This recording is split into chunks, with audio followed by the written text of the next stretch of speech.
Yes, mara baada ya muda mrefu hatimaye hii leo nimekuja kukutana na mwenyekiti wa tawi la mpira pesa Shabani, na kubwa zaidi nililoleta hapa ni mengi ambayo yanajiri siku za usoni, kwa maana ya kwamba mchezo ulioko mbele wa Simba ni fainali ya CRDB Federation dhidi ya Azam FC. Tutakwenda kusikia hapa, lakini wamekosa ubingwa mara ya 5 na hatujakutana tangu Yanga wainue kwapa. Hii leo ndio tumekutana na Shabani na nyuso inaonyesha kwamba ni hana furaha, na mengi tutakwenda kusikia. Shabani, kwema kwanza? Alokuambia mimi sina furaha. Kwa nini nikose furaha? Hamna, umenikuta nimetoka kuamka. Ukuta mimi nilikuwa nimelala bwana. Hata nikote furaha kwa nini? Sasa nikote furaha. Shabani, tuanzie hapo. Wengi wamezoea kukuona Simba ilipo na wewe upo.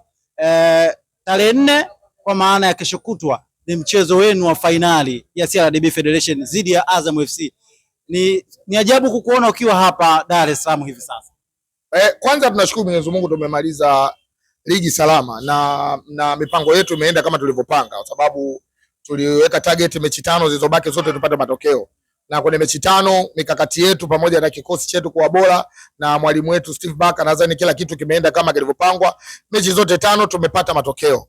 Lakini la pili ni wapongeze mashabiki wa klabu ya Simba pamoja na viongozi wangu na benchi la ufundi na wachezaji kwa kuhakikisha kwamba wanaitetea logo ya klabu yetu ya Simba na kufanya wana Simba wote tupate furaha. Mimi nasema ligi imeisha, bingwa ni Simba. Ligi imeisha? Kwa ubinafsi yangu, ligi imeisha, bingwa ni Simba. Vipi Shabani? Kuna watu walitaka sisi tuchukue ubingwa na wamefanikiwa kwa maagizo yao.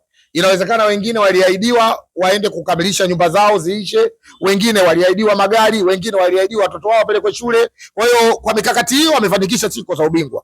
Na katika kitu ambacho tunakinyoshia kidole ni waamuzi.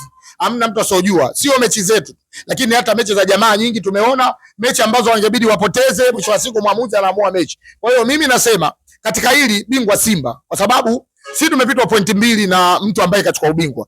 Lakini pointi 2 hizo, mechi yetu zidi yao tuliocheza Zanzibar Amani Complex, mwamuzi ndo kachukua goli letu kalificha, ambapo tungepata pointi 3 tusingepitwa pointi 2. Kwa hiyo mimi nasema Simba ni bingwa na wana Simba ndio kifua mbele. Ndio maana hata mechi ya mwisho tuliocheza KMC hamna mwana Simba ambaye kaondoka pale akiwa na majozi. Watu wote wamefurahi na wanasema ligi imeisha, najua bingwa kapangwa. Kwa hiyo kwa upande huo mimi nisema alhamdulillah. Lakini la pili, Simba tuna finali zidi ya Azam ambayo imepelekwa Pemba. Mikakati yetu inaenda vizuri kuelekea katika mechi yetu ya finali zidi ya Azam. Jukumu la mashabiki wa klabu ya Simba pamoja na wanachama kuhakikisha timu yao inafanya vizuri kwa kila mechi kama tulivyokubaliana. Mechi iliyobaki sasa hivi ni moja zidi ya Azam. Dua zetu na mipango yetu na support yote inaelekea Pemba kuhakikisha timu yetu inaenda kupata matokeo. Kwa nini haupo Pemba? Mimi sijaenda Pemba kwa sababu kwa imani yangu, misimamo niliyokuwa nayo, nimeungana na mashabiki ambao wana kilio cha kuenda kuuluzwa na kupelekwa mbio Simba kupelekwa Pemba finali. Tumepelekwa Pemba kwa sababu ya siasa. Mimi niko kwenye football, siko kwenye siasa. Leo tukizungumzia mpira, Simba tumepelekwa Pemba kwa sababu ya siasa. Watu wanataka kujinufaisha manufaa yao kupitia kwa watu wa mpira. Sasa kama watu wanataka manufaa kupitia kwenye watu wa mpira, mimi mmoja wapo siungi mkono hoja hiyo, kwa sababu leo kulikuwa hakuna sababu hata moja ya fainali ya kombe la shirikisho kupelekwa Pemba, kwa sababu timu mwanzo zilikuwa 64, zikatoka 32, zikabaki 32, zikabaki 16, zikabaki mpaka 8, mpaka zikabaki 4, zikabaki 2. Ushawahi kuona tumeenda Pemba au Zanzibar? Kwa nini fainali imekuwa Pemba? Kuna watu wametengeneza mazingira ya siasa kwa manufaa ya watu wa michezo. Niwaambie, nimeshindwa kwenda Pemba au sitoenda Pemba kwa misimamo yangu binafsi. Simkatazi mwingine mwana Simba kwenda Pemba. Mwingine aende, na mwingine anajua Pemba Simba ipo na wengine watasupport. Kwa ubinafsi yangu na imani iliyokuwa nayo, siendi Pemba kwa kuonesha misimamo yangu kwamba kitendo kilichofanyika cha kutumia migongo ya wanamichezo kwa sababu ya maslahi ya watu wachache, then kwenda kwenye masiasa au then kumjengea Baresa apate pesa na wao apate asilimia, mimi katika hilo sipo. Wengine wameamua kupeleka burudani kwa sababu Simba iko maeneo yote. Najua iko maeneo yote, ndio maana tuna utaratibu. Leo klabu bingwa Afrika, Tanzania bara tunapeleka timu 4. Zanzibar tunapeleka timu ngapi? So 2. Moja klabu bingwa, nyingine shirikisho. Tanzania bara klabu bingwa zinaenda 2, shirikisho 2. Kwa nini timu za kushiriki klabu bingwa zisiwe Tanzania bara peke yake pamoja na Zanzibar? Tuko tofauti. Unajua kwa sababu gani? Kimpira hatujaungana. Kisiasa tumeungana. Mimi nazungumzia football bro, sizungumzii siasa. Kisiasa Tanzania na Zanzibar wana muungano, kifootball hatuna muungano. Ndio maana Zanzibar wanashiriki wao na Tanzania bara wanashiriki wao katika mashindano ya CAF. Sasa watu wanaita siasa, mimi napinga. Hatutaki siasa ingie kwenye mpira, na siasa hii ndio leo imeenda kumtawala president wa mpira Tanzania. Yeye ndo anafanya hivi vitu vya ovyo. Leo wanachukua mechi ghafla tu na kamati zake wanapeleka Pemba. Wana Simba walisikitika sana baada ya fainali kutolewa hapa ya kombe la shirikisho kupelekwa Zanzibar. Tiketi tumekata na wametuthibitishia kwamba fainali inaenda kuchezwa Benjamin Mkapa. Na tiketi tukaenda tukakata. Mwisho wa siku fainali wamefanya walivyofanya, kumbe walofanya vile wengine wako ndani ya TFF. Fainali imetolewa imeenda kupelekwa Zanzibar. Wana Simba wangapi walikosa haki yao kwenda kuangalia fainali Zanzibar? Wana Simba wangapi ambao walipata masikitiko? Tumeenda Zanzibar, uwanja wa Amani, tumepoteza kombe. Imani ya wana Simba wengi, tulikuwa tuna imani mechi kichezwa Benjamin Mkapa kombe tunabeba. Kuna watu ambao wako shirikisho wamesababisha sisi tumekosa kombe la shirikisho, ambao wako TFF. Nataka kuniambia hizi zinazofanyika ni mipango ya Simba kwenda kupoteza CRDB. Simba kuna watu wametengeneza mipango yao watupoteze kabisa katika mpira wa nchi. Ila Simba ni masinia. Ndio maana unakuta mashabiki wetu wa klabu ya Simba tunapenda klabu ya kwetu ya Simba. Kila sehemu tunaenda kuipambania. Mi bro, nimeona leo au nimesikia kuna watu wamenipigia simu.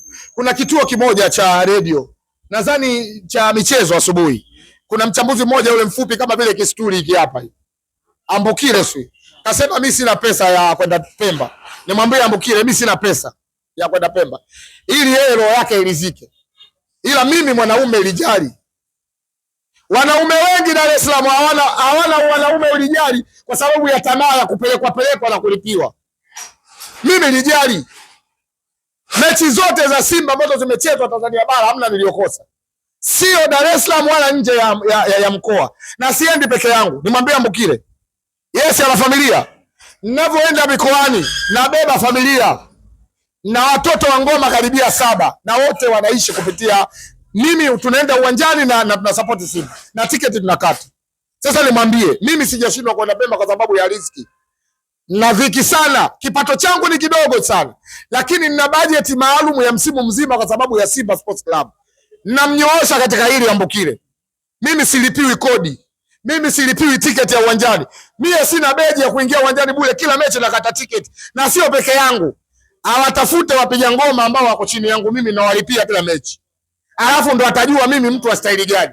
Nimeshindwa kwenda Pemba au nimejaili kwenda Pemba kwa sababu na misimamo ambayo kwa upande wangu najua kabisa tusipoenda Pemba ina maana watu watajua kilio chetu kiko wapi. Leo mimi nikienda Pemba nikawaacha watu wengine ambao wana uwezo wa kwenda Pemba, nitakuwa sijatenda haki.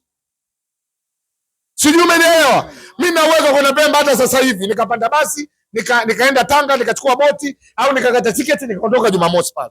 Kwenda na kurudi 160 mimi sishindwi. Umeelewa? Silipiwi kitu chochote hapa mjini. Naishi maisha mazuri. Anyooshe sentence yake. Sasa Simba inacheza Pemba. Wachezaji wetu tuna support kwa asilimia kubwa na tuwaambie tuko nyuma yao. Wakichukua ubingwa kama ni airport au bandarini tutaenda kuwapokea na tutafurahia ubingwa inshallah. Shabani, wengi wanasema kwamba kilichomkosesha mnyama ubingwa wa ligi kuu soka Tanzania bara msimu huu ni mechi dhidi ya Yanga, kuto kumfunga Yanga, yani kuto kuchukua alama 3. Hasa wanaigusia mechi ya Meja Isamuyo kukubali comeback ya magoli 2. Hiyo ndio ilikwenda kupoteza matumaini ya mnyama kuwa bingwa msimu huu. Unaungana na wanaosema hivyo? Simba tumecheza michezo 30. Katika michezo 30 tumenyongwa wazi bila siri. Mchezo dhidi ya Yanga, goli la Suleiman Mwalimu Gomez Zanzibar. Goli halali. Mwamuzi kafungiwa pembeni na mwamuzi wa kati kafungiwa. Na kamati imethibitisha lile ni goli. Sio umeelewa?